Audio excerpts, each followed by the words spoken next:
Sick with the slang, sick and I'm destined for fame. Do for the fam, not for the gram. Stunting, you're destined for pain. I do not front, I do not scam. Put some respect on my name. Sick like Cobain, click and I bang. Y'all gon' remember the name. Y'all gon' remember the name. What's up, ladies and gentlemen, boys and girls around the world? I would like to welcome you back to another episode of Real Talk with Zuby. Today's special guest is a professional singer and DJ, and also a very good friend of mine. Welcome to the show, Charlie Sansom. Thank you very much. Why don't you introduce yourself? Tell us a little bit about you, where you're from, where you grew up, what you do, everything like that. Okay, well, for those who don't know me, which I'm going to assume is everyone, I'm a singer and a DJ. I started performing professionally around 10 years ago. And when I say performing professionally, I mean that's the first time I got paid.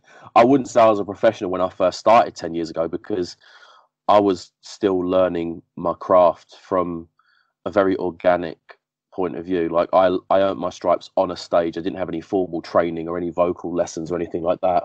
And over the years, I kind of taught myself through my peers, people who guided me through. Probably the biggest influence on my career to date is a guy called Tony Roberts, and he kind of shepherded me through the minefield that is local live entertainment. And he gave me some tips and tricks on how to progress. And as time went on, I always loved music on a broad scale, especially like R&B, soul music. And I started DJing a lot more towards the later end of my career thus far. You know, the biggest highlight of my DJ career was working with you last summer. Oh, Bournemouth Sevens Festival, yeah? Yeah, because that was such a surreal experience for me to kind of go from a guy who in the beginning everyone said you'd never become a singer. That's a pipe dream. You know, I even had members of my own family telling me to go and get a real job. Mm-hmm. And I was like, no, I don't want to get a real job. I want to be what I think I'm destined to be, which is not to say that I'm arrogant and think I'm a superstar, but it's just I had a passion for something that I thought, let's not waste this and let's pursue it. And 10 years later, I'm still singing, DJing a lot more, but the singing I've still got a big passion for. Good man. Well, it's a common story for any kind of creative or artistic person, or even just an entrepreneur. I mean, if you do something that goes against the grain, probably 90% of the population does things a certain way, especially when it comes to work and employment. And so if you're like, nah, I want to go be a painter or a singer or a rapper or a dancer or an actor or anything like that, you're always going to get pushback. So one of those occupations that you said there, I mean, you're talking painter as in artist. But if if I'd have said to my uncles, I'm going to go and be a painter and decorator, mm-hmm. I'd have probably got their full support. Yeah, sure. Not to say it's an easy job, but it's an easier attainment than saying I'm a singer. Sure. Because you have to actually be able to sing to be able to do that, and sing well to say you can do that. You know, anyone can paint, with all due respect. Anyone can learn how to paint relatively quickly. Mm-hmm. Whereas I was trying to sing from the age of 13. My obsession with the late, great Michael Jackson spurred that dream forward. Okay. And even though I don't sing any Michael Jackson songs, it was really the influence of him and some of the singers that my parents and my grandparents listened to, like Elvis Presley and Luther Vandross and George Michael, people like that, who I still listen to today. It's where I'm rooted. Do you know what I mean? It's like where everything for me came from was within those kind of like four guys. Gotcha. So Charlie, where did you grow up? I grew up in the East End of London for a few years. I grew up in Barking. Okay. And then when I was about 5 years old, my mum moved out of the area to Essex, and we moved. Where did we go to first? It was either Wickford or Basildon. Basildon is where I reside now. I've kind of lived in this area ever since. Okay. And what was life like growing up for you? I don't know, really. I mean, I'm not going to say it was brilliant, because I suppose growing up, you think of secondary school. So junior school was fine. Secondary school was okay, except how I started this conversation with you is that I've always struggled with diet and being overweight, and I've always been kind of a yo-yoer. So for a few years at school, I was kind of an easy target for the jokes and the teasing and things like that. that wasn't the most enjoyable part of my life. I think it built character. You know, Yeah. a lot of people that don't have any hardship in their school years, like, you know, you get the popular kids that coast through, they come out at the end of it, they're still the most popular kid in school, they've still got the same group of friends now 20 years later. They've never had any kind of like emotional hardship. So when you go through something like being teased on a daily basis about who you are, what you look like, and things like that, it makes you a stronger person. So as much as growing up wasn't the easiest, and I definitely wore it well, no one who knows me back then would ever think I was bothered by things like that. I gotcha. Well, you know, I think hardship is a tricky one because it's always, what's the best way to put it? You know, we all only live our own lives and have our own backgrounds. So I think it can sometimes be a little bit difficult to quantify hardship. You know, it seems like most people, everybody has their struggles and difficulties. And, you know, when you put things in perspective, I don't know, on a global basis or whatever, you know, if we've grown up in the UK or in the USA or something like that, then to put it simply, like, quite frankly, you're very privileged on a global scale, right? Yeah, absolutely. Yeah. So, you know, if you go through your childhood and there's little bits of teasing or bullying here and there, different people respond to it differently. I saw something just the other day where someone wrote something about how boiling water softens a potato but hardens an egg, which I thought was quite an interesting thing. And I'm like, yeah, it's true. You know, if you look at different people, right, you've got some people, whether they're full on criminals or they're just people who are antisocial and treat other people badly or act like bullies or whatever, or abuse other people. And quite often their excuse, shall we say, is, oh, well, this happened to me when I was a child, right? So you've got people who go that way. They get bullied, they get abused, they get teased, and they manifest that in a negative way later on in their life. Or you'll have Yeah. people who become alcoholics or get into drugs, and they're like, oh, well, you know, my dad was an alcoholic, so therefore I am. And then you've got the complete opposite, right? You've got the people who go through these things and go through those challenges, and having gone through that, it makes them be more like, no, I'm going to be the opposite, right? I was bullied, so therefore I'm not going to bully other people, right? My dad was an alcoholic, so therefore I'm not even going to touch drink because I've seen what it can do, you know? So it's weird how it can manifest in two quite extremely different ways. Yeah, your perspective is very good, actually. I mean, I take the latter. I'm very much an observer of life, an observer of the world, and I understand that no one deserves to be treated in any way that I wouldn't want to be treated. Yeah. So I look at people, and I suppose when I was growing up in my 20s, like my early 20s, I was probably resentful towards a lot of things that I felt affected my emotional well-being, I suppose. Mm-hmm. But I don't push that upon other people. Because I'm a dad, I would never in a million years want her to feel anything that I felt. And I wouldn't want her to treat people the way that I have seen others be treated. So with my daughter, she's kind of like my, how can I put it? She's myself personified. She's the embodiment of my values in a way, because she's such a compassionate, loving little girl that I suppose I get given a lot of credit for the way she is, which I'm grateful for, but I want her to be that way. You know, I want her to understand that it's not nice to be horrible to people, and it's, you know, you should care about other people's feelings and things like that. And it hasn't taken me a lot of work. She seems to have grabbed onto that really quickly. And I suppose as being an observer of the world, like I said, I want her to understand how to behave and how to be. And I try to live my life the same way. I got as you. Yeah. best as I can. Yeah, man. You know, we all fall short sometimes, but as you just said, if people just remember that golden rule, treat other people as you wish to be treated. It's funny how rare it can be, or how quickly people forget it, right? When people just start treating people in certain ways or saying certain things or doing certain things to people.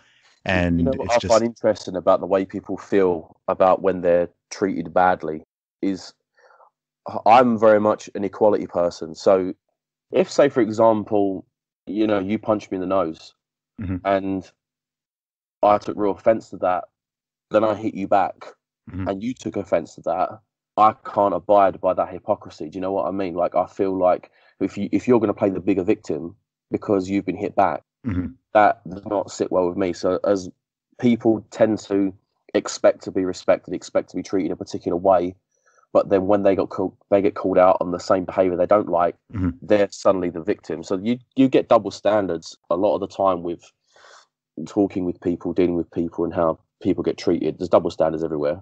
Of course, man. Of course, it's part of life, and there's always that fine line between knowing when to turn the other cheek, shall we say, or knowing when to respond with similar. I don't want to say force. I guess you could say force. It's a tricky one, but I think that's just part of maturity and growing up and whatever. Lots of the time it is the best option just to be the bigger man. And I mean, if someone's physically trying to harm you or harm somebody close to you or something, that's different, right? But beyond that, if someone just is using words or is just saying stuff, then I'm not gonna flip on someone for words. Do you know what I mean? It's just like whatever, man. At the end of the day, like I'm very confident and solid with who I am, so there's very little somebody could say to me that would get a massive rise out of me, because someone could say, "Oh, you're this," but it's like, if I know I'm not that, then okay, buddy. Do you know what I mean? And that if anything, they just tend to get more annoyed because they want you to, people want to get a rise. It comes back to bullying, like childhood bullies a lot of the time, or people who tease. They do it to get a rise out of people, right? If someone's teasing you, and you're just completely appearing to be unfazed by it, then they'll generally quit, because as soon as you start rising up and they can see you're getting annoyed, they can see you're getting aggravated, it's almost like rewarding them. That's what they want. But if you don't rise to it, they're just like, they'll go find somebody else or go rethink their lives maybe. I think that's what I learned, throughout life. I mean, not talking about back in school and bullying and things like that. I'm talking about just real life now. I mean, I've had people lie about me, say things about me which isn't true, say things to my face that I've been quite offended by. And it took a lot for me not to rise to some occasions. Any examples you're willing to share? I won't share them, purely because I don't want to get the stories mixed up, and they're quite old stories. Okay. And I don't want to be not be accurate. But there are times that I have had to keep my mouth shut about things when I've really wanted to blow up. And at the time, it felt like the wrong thing to do. It was like, what are you doing? Stand up for yourself. Go and, bark in their face. But one of my best friends, Michael, he was the one who's kind of guided me towards, how do we put it without sounding cheesy, like personal growth. Because I used to be quite a reactionary.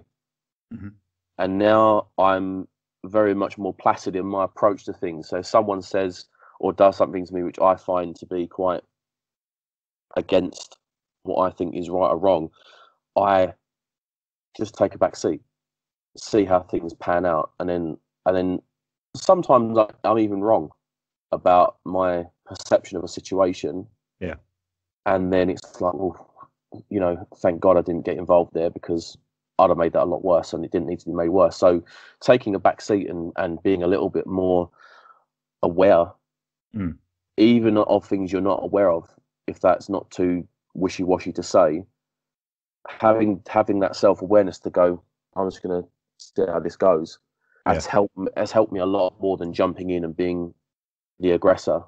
Oh yeah. Well, I mean, reacting to stuff is generally, sometimes, we're all human beings, so it's going to happen sometimes. But normally, if your emotions are amped up, then you're not going to make good rational decisions. Sometimes you need to just sleep on something. You get mad, you get angry, you get upset about something. Sometimes, just go to bed, wake up in the morning, and see how you feel about it, right? If you're someone who's got like a shopping problem and you impulse buy, this isn't me.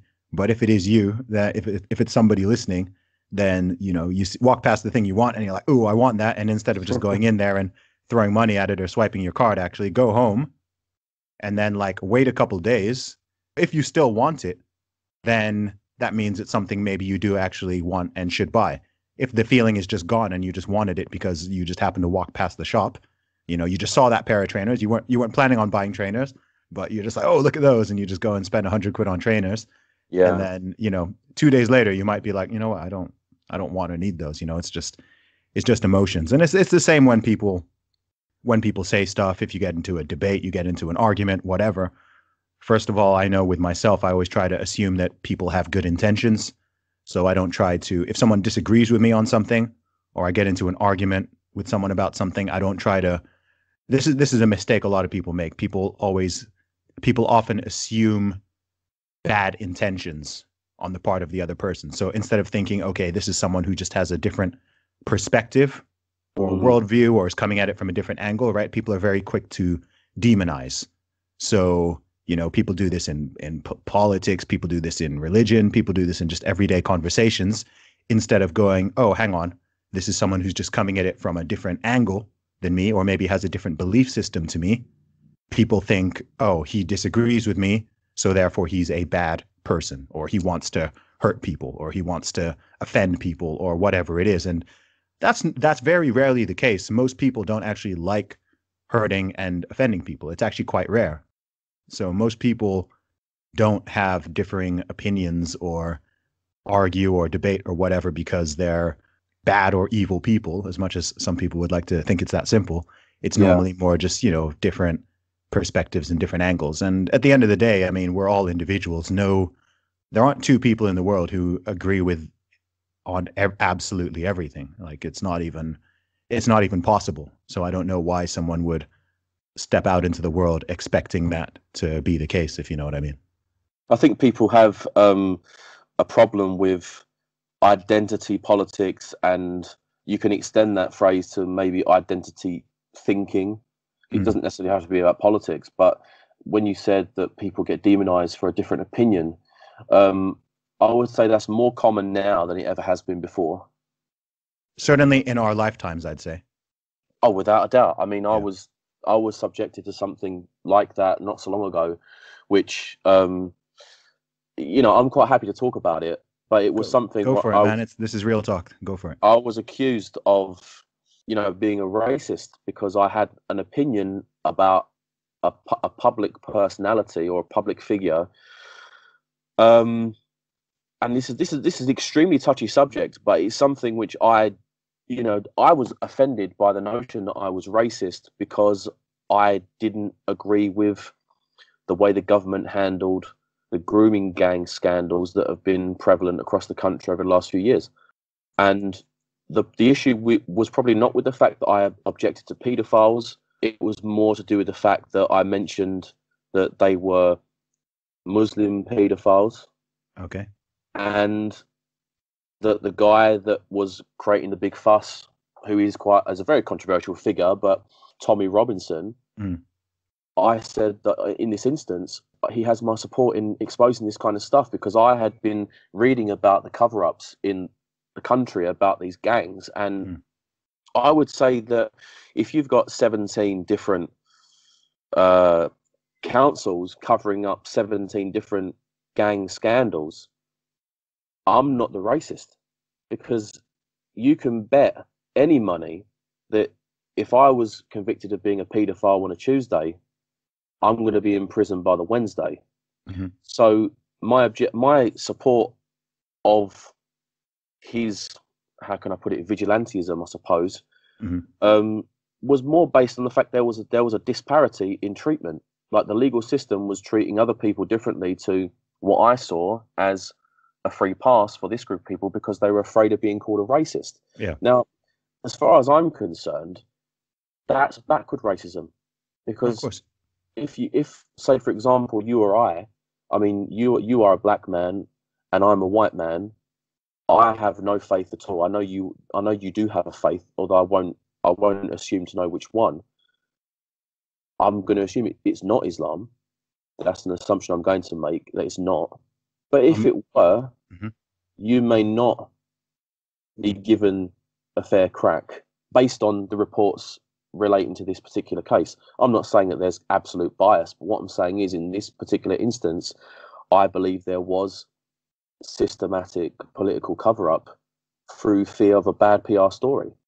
I mean, isn't that pretty much confirmed? I haven't followed the cases completely, but I thought that's pretty much what the case was. They were worried about being they themselves, the police and other people involved in the government or whatever, were concerned about being accused of being called racist or Islamophobic or whatever. And so therefore they thought that it was a lesser evil somehow to cover these things up, which is completely insane.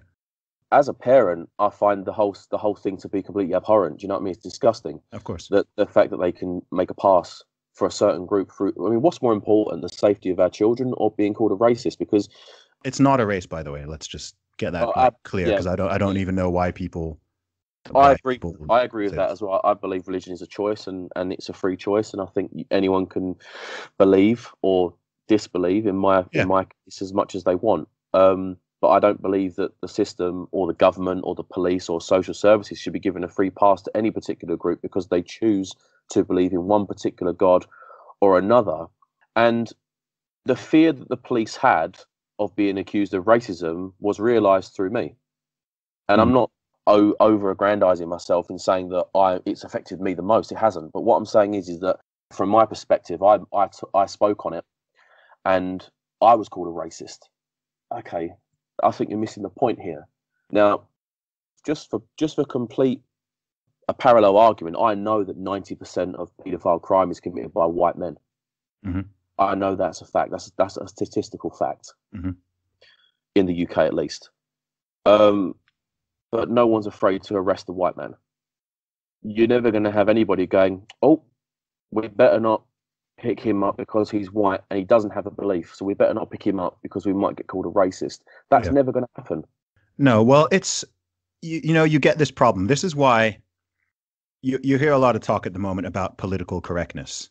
Mm-hmm. And I think that a lot of people don't understand how far political correctness can go. Political correctness in a normal everyday sense is fine and dandy. It generally means not using certain words or terminology that's going to upset people, not trying to offend people for the sake of it, generally just being polite to each other. You know what I mean? That's what everyday political correctness means.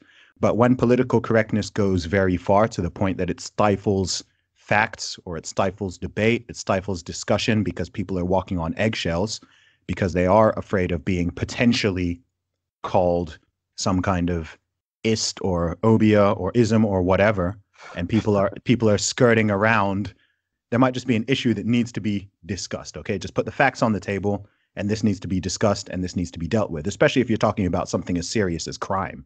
Yeah, absolutely. And you've got people who may not want to mention certain things or may want to say this or say that. It's like, look, this is dangerous.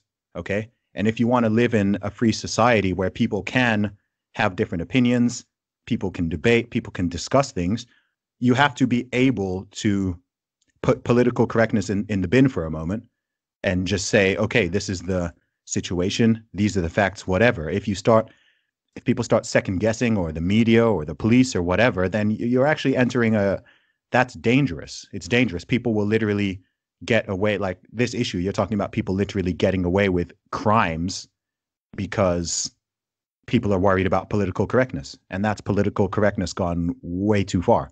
That's it going wrong. That's stupidity. And that's also not, funnily enough, you talked about equality earlier, and that's not actually equality, right? People need to understand equality runs in all directions.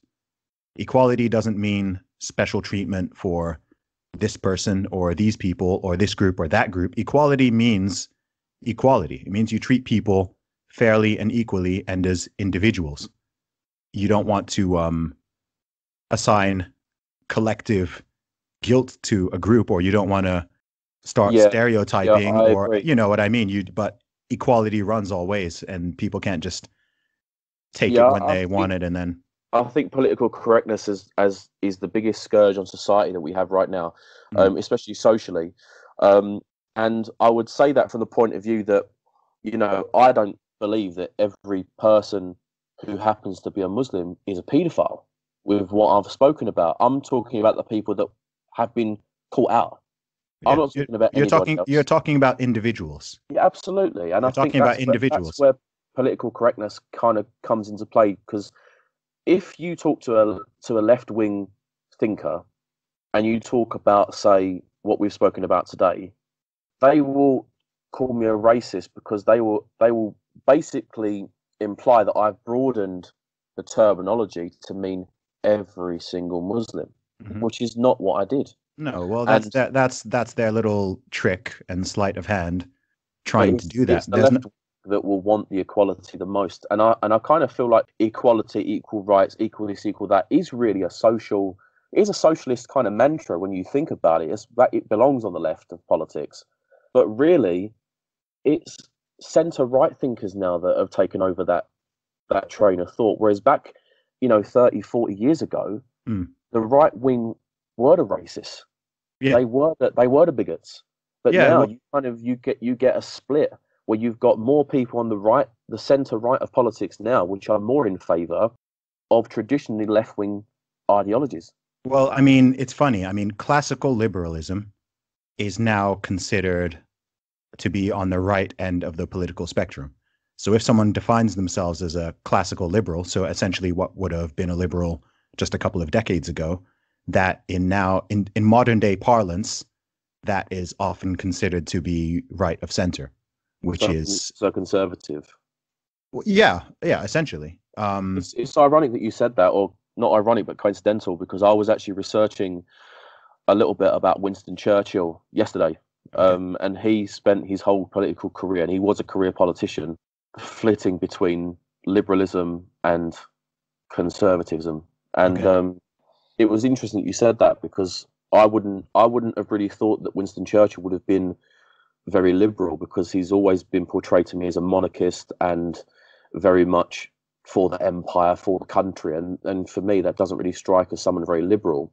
But it was just off the back of watching a film about him called The Darkest Hour, which I watched yesterday, and it inspired me to look up a little bit more about him. And I suppose what you've just said would have been true back when he was in Parliament doing his thing, coming up to nearly 100 years ago when he first got in, well, more than 100 years ago when he first got into politics. The way people interpret words and definitions and stuff, it does change. And different people have different views on what they mean. I mean, even the terms in Europe and America, they mean quite different things. I'm not a huge fan of certainly not applying political labels to myself, because depending on who the person is and what their interpretation of those things even mean, I could fall into quite a few camps. I'm certainly not an authoritarian, but there are some ways, by some definitions, I could certainly be considered liberal. By some definitions, I could be certainly considered conservative, and I could certainly be considered libertarian as well. They're not as, these labels are not like hard set boxes, and it depends on the issue. On some things I might fall on a more traditionally left end. On some I might fall more right. On some I might just be in the center. Generally, like, most people hover around somewhere in the center. It's Yeah, I just mean, you're going to get labeled based on what the majority of that particular X, Y, and Z points that you're yeah. talking about are going to sit. If majority of left wing thinkers are in agreement with something you've said about X, then they're going to assume you're left when you might talk about Y and it might be a right wing thing. A lot of people would assume that I'm a lot more right wing than I am, purely because of some of the political comments that I've made over the last few years to do with Brexit and to do with what I consider to be common sense politics.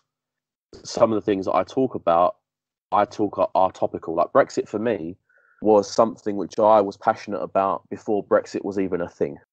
I was against the European Union when I found out more about it in 2013, 2014. I started finding a little bit more and more about what the EU actually did and how it was structured and what it stood for. And I would say that when the whole referendum thing came around, and I probably annoyed a lot of people because I was very passionate about leaving the European Union. But it wasn't for all the reasons that the papers and the media would have everyone believe that leavers voted for. It's not anything to do with immigration. Hence the reason why people think I'll be right wing.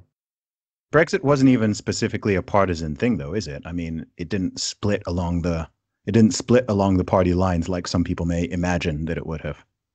No, it didn't. And I find that interesting that now we have a situation in the country where you can't even keep the Conservative Party in one piece because they don't know which way they want the wind to blow. And I find it all kind of shambolic. I kind of feel a little bit of guilt in a way for voting the way I voted, not because I feel like it was the wrong decision, but I feel like the people in charge of the decision making are going to really mess things up. Okay. And I still don't believe the European Union is a good thing. I think it needs serious reform. What are your major concerns with it? There's a serious lack of democracy involved in the way the EU is run. I mean, before the European Union referendum, even if you go back to 2014, when UKIP won the European elections for this country, they got the most MEPs in the European Parliament that year. That was really the pressure starting for the government to do something drastic about this problem. And even that, people assume that MEP means that you have an elected member of European Parliament. Effectively, you don't. They're not obligated or allowed to produce any legislation. And the people that do make the legislation are appointed by people that you don't know the names of. Mm-hmm. And that brings me to the biggest question of all. Can you name the president of the European Commission? Can you name the president of the European Parliament? If you were to ask that question to everyone who voted in the referendum, whether they be Leave or Remain, I would argue that more people that voted Leave would know who those people were, and the people that voted Remain would not. And I know a lot of people that don't know the structure of the Parliament, don't know how the Commission works, and like I said, I like equality. I like things to be held accountable, and I think we have a big enough problem in this country with our own British political structures. We don't need to be influenced or controlled by an external force, especially one that no one ever voted for. So why on earth are we voting to leave? Or to remain, you mean? Well, we voted to leave. Oh, okay. We were given the option to remain or leave, and I think that for something that we didn't vote for in the first place, which was originally an economic area, should have remained what? And okay, I get you. So you think that the EU kind of just went too far to begin with? So absolutely, absolutely. That's what happens with any government, though, isn't it? Because a lot of people think that the government is going to solve all problems. So as time goes on, as decade goes on, governments tend to grow, right? It's much more likely for a government to grow than it is to shrink. So they end up being involved in so many things, and then you get wider bodies such as the EU, where you've got a government of governments, basically. So if we can scrap it all and start from the beginning, and Charlie's running things, how does it go? That's probably the worst question you could have asked someone like me. I obviously have a worldview, but I don't know if I could surmise how I would like the UK to look in the time we've got together. But it would be based on more to do with accountability and proper representation of the people. If you're talking about Parliament as an example, I don't think anyone in Parliament should come from Cambridge, Oxford or Eton. Why not? More to do with the fact that every Prime Minister that's ever been has come from the same kind of backgrounds. Most Prime Ministers have a connection to aristocracy and royalty. There are a few exceptions, of course, but so I couldn't be in Parliament under your rules. You know what? If I'm honest, no. If I was to stay true to how I really felt, then no. Is this not next level classism? Surely this is not equality if you're barring certain people. Again, it needs thought. It needs proper thought to kind of. You'd be barring a lot of highly intelligent people as well, for that matter. How can I put it in a way that doesn't make me sound like I'm being discriminatory towards intelligent people? It's not that. It's because most people that end up in Parliament all come from the same places. I understand. And the ones that don't come from the same places never tend to progress. and I find that quite. You're sounding very left wing right now. This is interesting. That's what I mean. That's what I'm saying. you can't box me in. You can't put me in a box. Yeah, I know. I'm just saying. I mean, I don't know. I would like it to be more, by the people, for the people, that kind of lingo. And I messed that phrase up a little bit, the wrong way around. But, I would rather Parliament was more common. Okay. Because I believe that the majority of the people in this country are common. When you say common, what exactly do you mean by that? Just like class, or? They don't come from money. They don't come from, the right family. It does make me sound very, very lefty when I'm talking like this. I know. I'm even cringing hearing it come out my mouth. But I genuinely feel like that Parliament has never truly represented the country, and that will always be a problem when you get politicians from the same farm, if for want of a better phrase. They all come from the same place. Nothing's ever going to change, and if you want change, I think that politics isn't the answer. I think people need to look after themselves first and foremost, and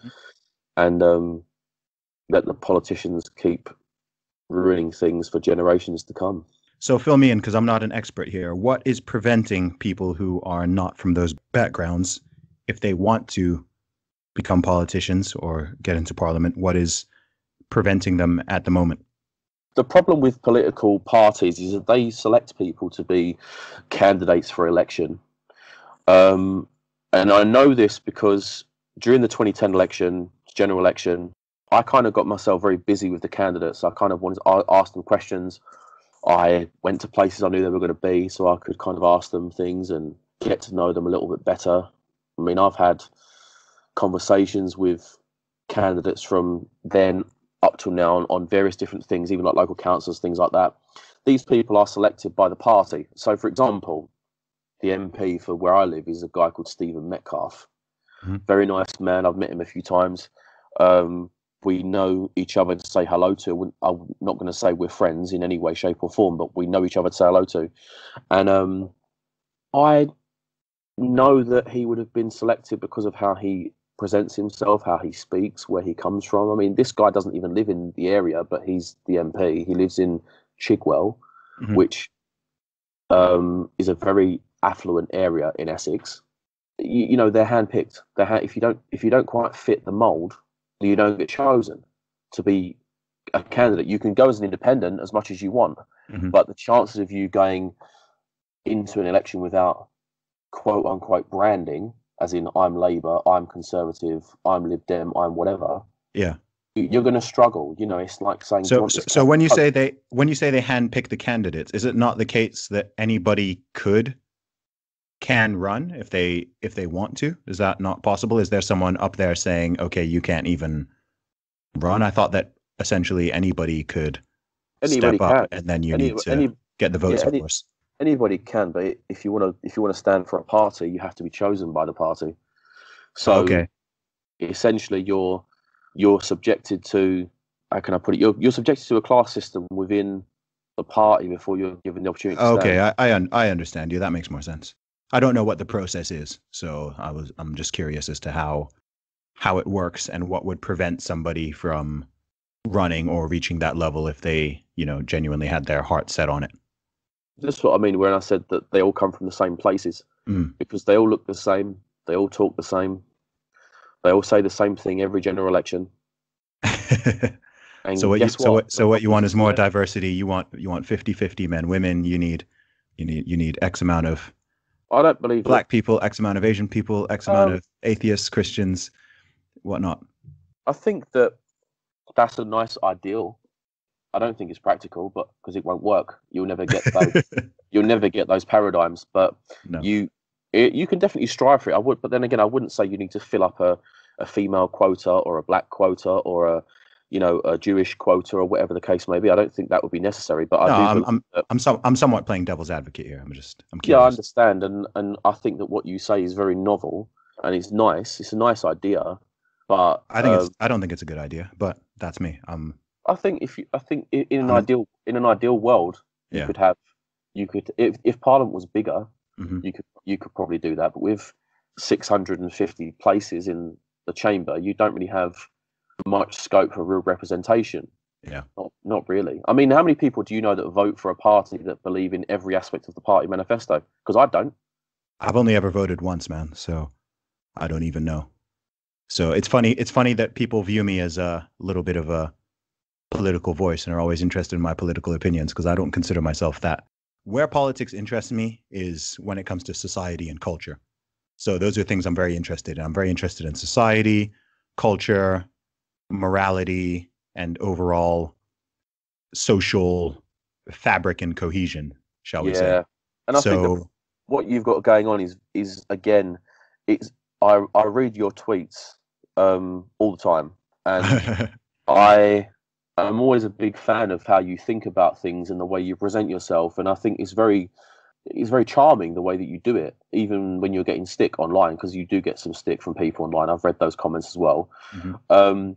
You know, what you're commenting on can be seen as political because it's being hijacked by the social justice warriors masquerading as politicians. Mhm.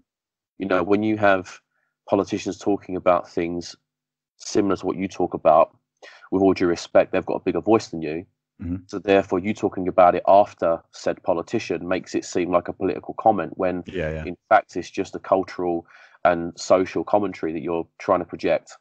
That's exactly it. Like in terms of if someone wanted me to explain to them how like the British Parliament works or how the government is structured or even how the elections work and how like I don't know. Like I wouldn't know. I could learn it, but I'm not particularly interested in it. It's more like the bigger ideas and the things that I think are harmful to society and the things that I think are beneficial to society. So if you want to talk about freedom of speech or political correctness or, just certain ideas, then there are some of those things that I view as as a net good. And there's certain things that I view as a problem, right? If you've got, as we alluded to earlier, if you have something like crime that is happening and you've got crime going on and people are afraid to discuss it or talk about it or whatever because of political correctness, then you're not going to get a solution.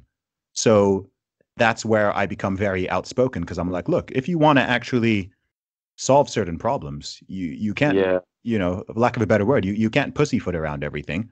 You've got to be like, okay, look, this is what's going on. and this is where you kind of get caught up within your own morality because you are one of them guys that doesn't want to offend people, Mhm. but to have the conversation, you have to be offensive. I don't like offending people, but I don't mind offending people, right? Yeah, If see, someone, I don't if I, care if you're if you're justified. If you're morally justified in what you're saying, and someone's offended by your moral justification of an opinion or a point of view or a fact, even more to the Mhm. point, a fact, I've got no time to care for how you feel No, because facts, in my opinion, overall feeling. yes, absolutely, and they should. And if they don't, then again, you're in dangerous territory.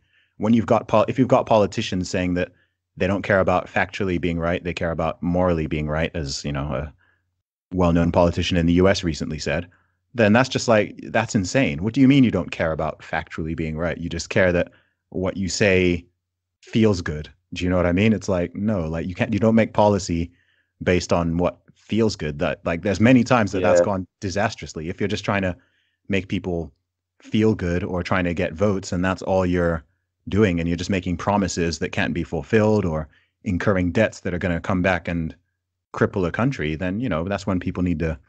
Yeah, so it's all those sort of ideas that I think are more interesting, or ideas of okay, what should the government do and what shouldn't it do? I'm someone who thinks that the government's role should be pretty small and narrow. Yeah, there are many people that things that people like the government needs to do this or we need to make this law or this needs to be banned or this needs to and I'm most of the time I'm just like, nah, that's not their job. Like that's not actually their job. There are things that they can do and we may want them to do. I mean, a great example of that would be the NHS. Okay. So in terms of my political views, the NHS, it's not obvious that the government needs to do that. right? I don't think that's strictly part of the government's role is providing healthcare. It doesn't mean they shouldn't do it or that I think the NHS is a bad thing. I would say that it's a net good. See, I would say that it really is the government's responsibility to provide healthcare. Okay. So you think the US system is out of order, basically? Absolutely. Okay. It's like you walk in, it's like you go to hospital and it's like the doctor comes over, he goes, look, Mr. Zuby, I could save your life, but I need to take your credit card, your home address, your insurance number, need to run the checks on your insurance, and then we can perform this life-saving surgery for you. I think they do it and then bill you, but yeah. Even though I'm being sarcastic and extremely facetious in my approach with that, I don't believe that you should be charged for life. You don't think you should be charged for life? Well, how come you have to pay for food? Why isn't the government responsible for feeding you? Well, I would say that again, in a utopian world in which Charlie Sansom is king, they shouldn't have to struggle. I mean, look, we talk about equality, but people aren't born equal. I had this conversation with a friend of mine, and I had to explain my point a little bit. So stop me if you miss what I'm trying to get at here. But I said, look, a child born in the Congo is not equal to a child born in Cornwall. And he said, well, what do you mean? And I said, well, just through accident of birth, the child born in England has far more life expectancy, far more opportunity for education, far more opportunity for wealth, healthcare, food and water, shelter than a child born in another country which is poor. So you mean they're equal in value, obviously, but not in opportunity, obviously.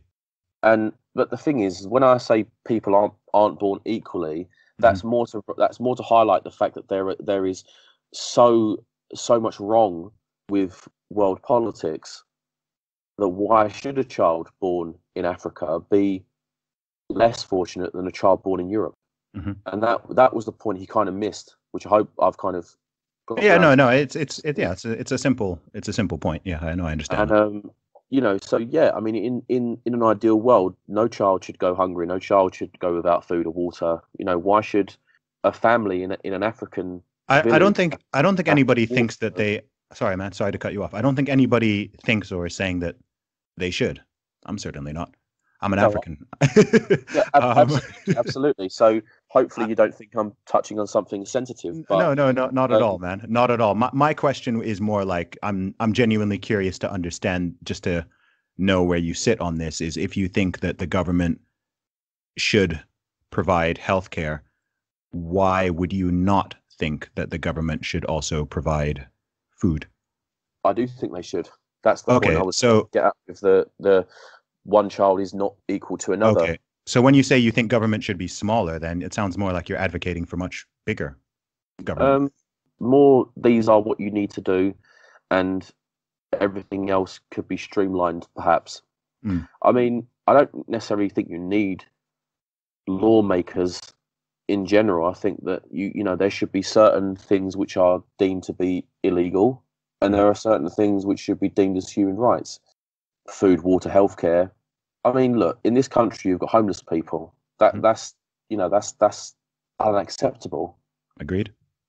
And yet you've got people working in the government as our lawmakers who are given allowances for food and paying their bills and paying for cars and paying for their second homes, whilst you've got people outside a 10-minute walk around London, around Westminster even, you'll find someone homeless. Sure. So there's huge hypocrisy in the world, and maybe government should be bigger based on what we're talking about. I think that when I say government should be smaller, I mean they shouldn't really encroach on our lives. I don't think they've got a right to control the way we think, the way we speak. Okay, I get you. So you're essentially for bigger government in terms of service provided. But, absolutely, yeah. Okay. I'm not. No, I'm the opposite. So that's why I was trying to understand the smaller government idea, sort of schism in terms of our personal. Personal views. Why is it that you don't believe it should be a government responsibility to look after its citizens?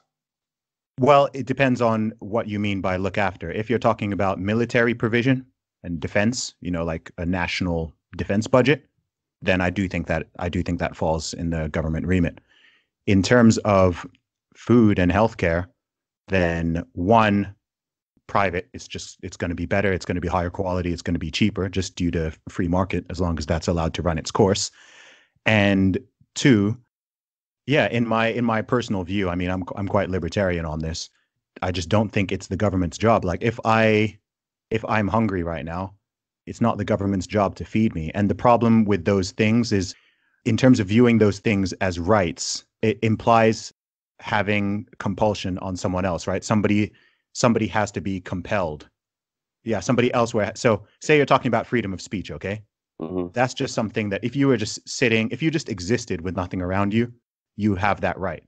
It's just like a negative right almost. It's like you've got it, right? Yeah. But if you are just sitting around and you want bread, then if that is considered a right, then somebody has to be compelled somewhere to provide you with bread. And the same goes with healthcare. So this isn't an argument that the NHS should be abolished or anything like this, but I don't personally, in my framework, classify those as rights. I mean, I think you can weigh it up and say, okay, we've got this much budget, we've got this much tax money or whatever, we can provide these extra services. And of those, I'd say healthcare is a good one, but I don't think it's a given that falls under the remit of what I think the proper role of government is. And, private companies, private healthcare can, do and cover that. And that does happen. I mean, I think the UK system is good because you've got both. So if people want to go private, they can go private. If they want NHS, they can have that. I actually think that's a good way of doing it. I mean, you could apply the same principles to food. Mm-hmm. You could be given a food allowance by the government. Then if you want to buy your steaks and your champagne and all the rest of it, you can spend your money on that. Do you know what I mean? Like, I'm not saying that the government should fund a very lavish, expensive food lifestyle. Yeah. But I think some people in this country that have to go to food banks and don't have a home. Mm-hmm. What about if the homeless man who needs to go to the food bank gets ill? Should he be left to die because there's no way he's going to be able to afford the healthcare that you're saying should be a system? So what would you do with the man that's on the street who can't afford any kind of care? Charity.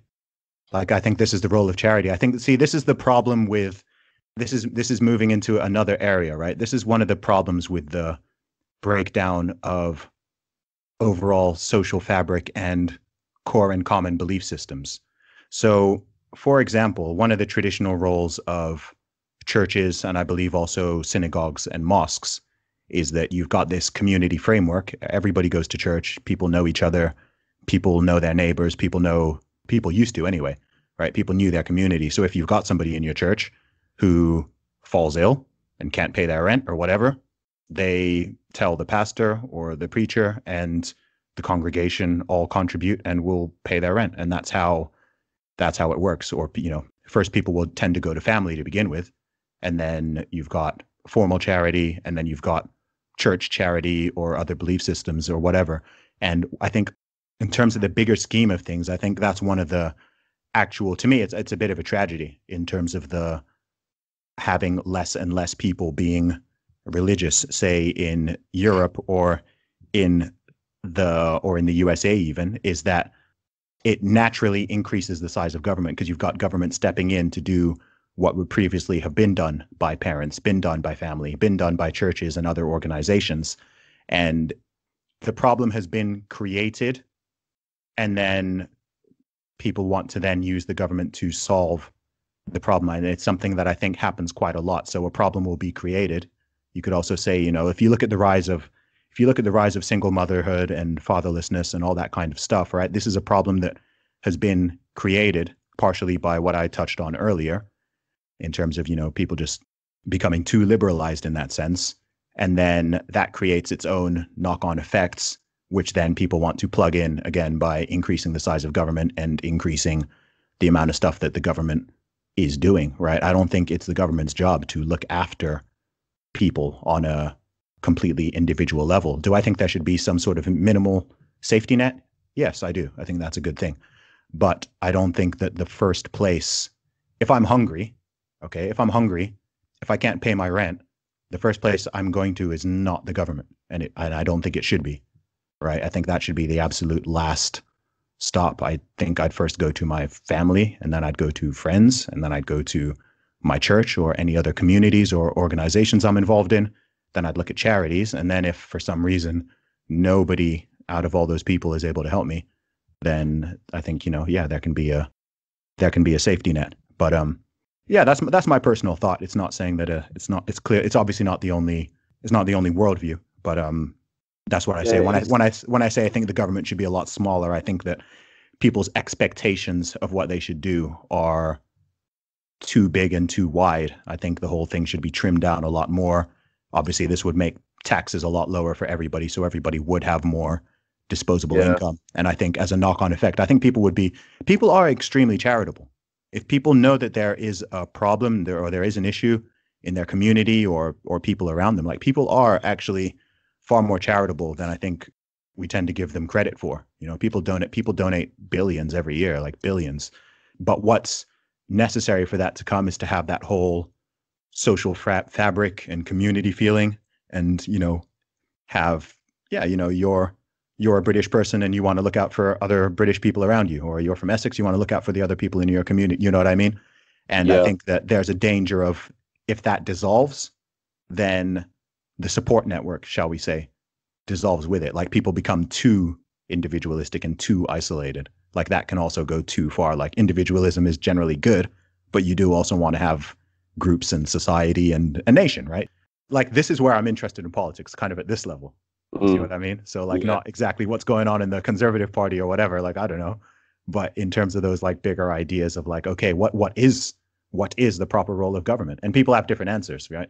You've got people who on the extreme libertarian end literally think, like, military, maybe the justice system, and that's literally all. Full on anarchists don't even agree with those ones. Like, they think government shouldn't even exist. I think, okay, that's too extreme. Like, I think we do want some kind of government. And then at the other end, the role of it, yeah. I mean, what you're saying is right. I mean, a lot of people don't. They have different opinions on what they should and shouldn't do. I kind of take on board a lot of what you said, like, in terms of how you see government. I think fleshing out the ideas, you'd probably come to a compromise. I mean, I don't think that the government should provide everything. I think that you should be there, like you probably described it better than I did by saying a safety net. Yeah. So, Charlie, tell us what you have on the horizon. What are your plans for 2019? Any big projects coming? Oh, here we go. I've got some ambitions this year. I mean, I always wanted to be a singer, and I still would love to pursue, like, a recording career. However, that is just not. Believe it or not, I said to people I was going to release an album in 2014. It's 2019. I've released no album. And I think that's something that I would love to do this year. And it'll be a swingy album, like a big band kind of record, which is something that I've always been drawn to. Even though it's considered, your granddad's favourite kind of music, it's still something which I think has got a timeless quality about it. And it's probably the best genre that fits my voice. Gotcha. Even though some of my friends think I should do R&B music, I just kind of gravitate more towards the Sinatra sound and the classic, and ironically enough, Quincy Jones was a massive player in Sinatra's career, and he was also a huge player in Michael Jackson's career, which is probably where I like the styles so much. Quincy Jones has got such an eclectic style of production that I'm gravitated to everything that he does anyway. And another thing that I want to do this year is produce a lot more remixes and produce a lot more DJ mixes, because it's something that I want to focus on a lot more this year. I love DJing. I love creating vibes and creating atmospheres wherever I go, and I just kind of want to build a name for myself. And I think that the biggest thing really to kind of get your name out there is produce some good remixes of good songs and produce actual good mixes. I kind of want to release a mix maybe every month, once a month, maybe do like a mix that I record and then throw it out there and see where it takes me. I mean, I'm just trying to fill up the diary. I'm always looking for work, and I want to do bigger and better things. And You know, I've achieved quite a lot in the last 10 years. In, you know, from where I started, I've achieved a hell of a lot. Gotcha. That I don't really give myself enough credit for, because I don't get high on myself. Do you know what I mean? I don't think that my achievements are incredible, but considering that everything I've done, I set out to do. So we're just going to push forward with that this year, and hopefully we can achieve all the things that I want to do this year as well. Nice one, bro. And where can people find you online? I've got my own website, you know what I mean? I'm cool like that. CharlieSansom.com is where I post all the important stuff. But the social media side of things, Instagram is Charlie Sansom, Facebook is Charlie Sansom Official. That's what I chose. So Charlie Sansom Official on Facebook. Twitter is the same, Charlie Sansom. Everywhere is Charlie Sansom except for Facebook, actually. So okay, so Charlie Sansom. Nice one, bro. Thanks for jumping on the podcast. You're welcome. Anytime. Nice one, man. Have a good one. I am the man, sick with the slang, sick and I'm destined for fame.